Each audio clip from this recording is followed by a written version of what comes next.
اللہ کے سامنے میں حاضر ہو کے یہ بات کرتا ہوں، میں نے کبھی نہیں سوچا تھا کہ نومبر میں کس کو آرمی چیف بنانا ہے۔ وہ سمپلی یہ ہے کہ یہ ایشو تھا ہی نہیں۔ میرے ذہن میں تو یہ تھا کہ جب ٹائم آئے گا میرٹ کے اوپر جو سب سے بہتر ہوگا اس کو میں بنا دوں گا۔ ساری زندگی جو مجھے جانتا ہے کرکٹ میں، جب سے 10 سال کرکٹ کیپٹن رہا ہوں، میں نے کبھی اپنی زندگی میں میرٹ کو وائلیٹ نہیں کیا۔ 10 سال کرکٹ کیپٹن ہے، مجھے کوئی آج کہہ دے کہ اس نے کوئی اپنا رشتہ دار کوئی دوستی میں کچھ کھلایا ہو، میں شوکت خانم کے اندر میں آج چیلنج کرتا ہوں کہ ایک آدمی بتائے کہ شوکت خانم میں میرٹ کے علاوہ کسی کو ہائر کیا، میں نے کسی کی سفارش کی ہو۔ میں نے اپنی جب گورنمنٹ میں ہوں کوئی مجھے بتایا کہ میں نے اپنے رشتہ دار دوستوں کو ہائر کیا ہو، اپنی ان کو پوزیشنز دی ہو۔ یہ میں اس لیے میرٹ کی بات کرتا ہوں، مجھے خوف خدا ہے۔ جب آپ میرٹ وائلیٹ کرتے ہیں آپ کسی کا حق مارتے ہیں، اللہ کی برکت چلی جاتی ہے۔ یہ میرا ایمان ہے، اور اس لیے میں نے کبھی نہیں سوچا تھا کہ میں کوئی اپنا آرمی چیف لے کے آؤں گا۔ یہ کیوں نواز شریف کو پرابلم تھا آرمی چیف کا؟ تو ان کا تو انٹرسٹ چوری کرنا اور چوری کو بچانا، NRO لینا، ان کا تو انٹرسٹ یہ ہے۔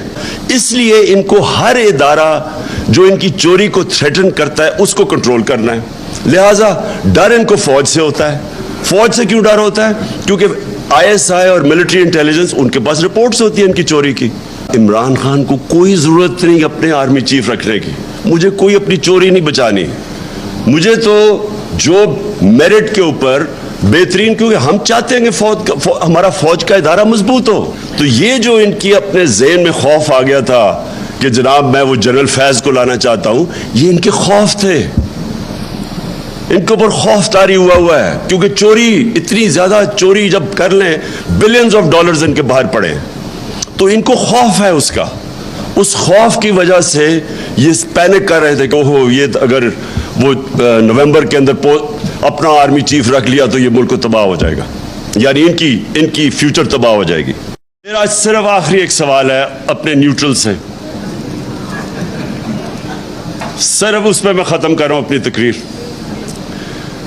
کہ اگر گھر کے اوپر ڈاکہ پڑے تو کیا چوکیدار نیوٹرل ہو سکتا ہے؟ Thank you. میں نے نیوٹرل سے بات کی،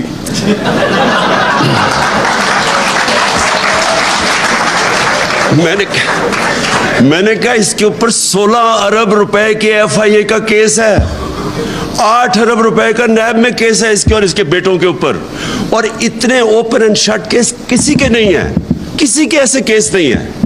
آپ حیران ہو جائیں گے کہ اتنا بلیک اینڈ وائٹ، یعنی نواز شریف کا تو چلے پھر بھی اس نے اپنے نام پہ کچھ نہیں کیا، بیٹی کے نام پہ فلیٹس لیے، اس کا تو ڈائریکٹلی یہ اور اس کے بیٹے امپلیکیٹڈ ہے اس میں۔ اور کسی اور ملک میں 1 سال پہلے ان تینوں نے جیل میں ہونا تھا۔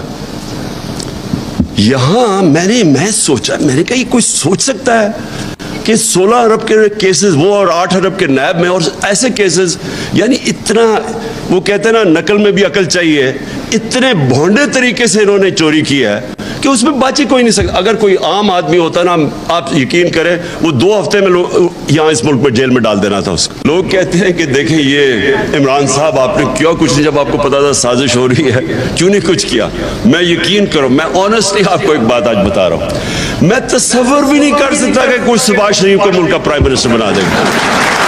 میں نے تو جب وہ سائفر دیکھا میں نے 10 دفعہ پڑھا کہ یہ واقعی کوئی اتنا بےہودہ آدمی ہے جو ایسی سٹیٹمنٹ دے سکتا ہے۔ CNN کے انٹرویو میں میں نے کہا اس کو تو سزا بیڈ مینرز پہ دینی چاہیے کہ اس میں مینرز ہی نہیں ہے اس آدمی میں، اور ہم کیا سن رہے ہیں جی وہ ایسے تو مراسلے آتے رہتے ہیں، پتہ نہیں کس کو آتے رہتے ہیں۔ میں نے تو پہلی دفعہ ایسا مراسلہ دیکھا تھا، اور اسے یقین کرے آخری دفعہ ہوگا، کیونکہ کسی کی جرت نہیں ہوگی آگے سے اس طرح کا مراسلہ بھیجنے کے لیے پاکستان کو۔ میں نے تو جب وہ سائفر دیکھا میں نے 10 دفعہ پڑھا کہ یہ واقعی کوئی اتنا بےہودہ آدمی ہے جو ایسی سٹیٹمنٹ دے سکتا ہے۔ CNN کے انٹرویو میں میں نے کہا اس کو تو سزا بیڈ مینرز پہ دینی چاہیے کہ اس میں مینرز ہی نہیں ہے اس آدمی میں، اور ہم کیا سن رہے ہیں جی وہ ایسے تو مراسلے آتے رہتے ہیں، پتہ نہیں کس کو آتے رہتے ہیں۔ میں نے تو پہلی دفعہ ایسا مراسلہ دیکھا تھا، اور اسے یقین کرے آخری دفعہ ہوگا، کیونکہ کسی کی جرت نہیں ہوگی آگے سے اس طرح کا مراسلہ بھیجنے کے لیے پاکستان کو۔